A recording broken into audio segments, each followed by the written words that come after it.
جايب لك النهارده سكوتر اللي عمل ضجه في السوق المصري، وحاسس ان هو هيكتسح اكتساح كلي على الاي دي في وعلى الهوندا وعلى الهوجن وعلى كل الكلام ده، عشان النهارده الشباب بتدور على سكوتر يكون رخيص وفي نفس التوقيت يكون بسعر اقتصادي وكويس. الفرق بينه وبين الموديلات اللي نزلت 200 سي سي. النهارده احنا معانا الكيت من شركه كي واي.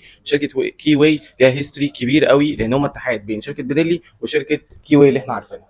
شركه بينيلي هي شركه ايطالي، زي كده البي ام دبليو وفولكس فاجن بقت النهارده في شانجيانج في الصين. نفس القصه برضه، بنيلي راحت للصين بقى ديزاين ايطالي والتصنيع من اي تو زي بالصيني.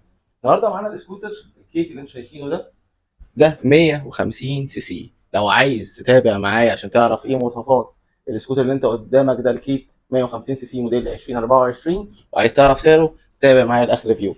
احنا هنا في معرض اي رايد، يلا بينا نشوف ايه قصه الكيت. لفينا كده هتلاقوا، بصوا اهو طبعا اللي قاعد على المكتب اللي انتم شايفينه ده اللي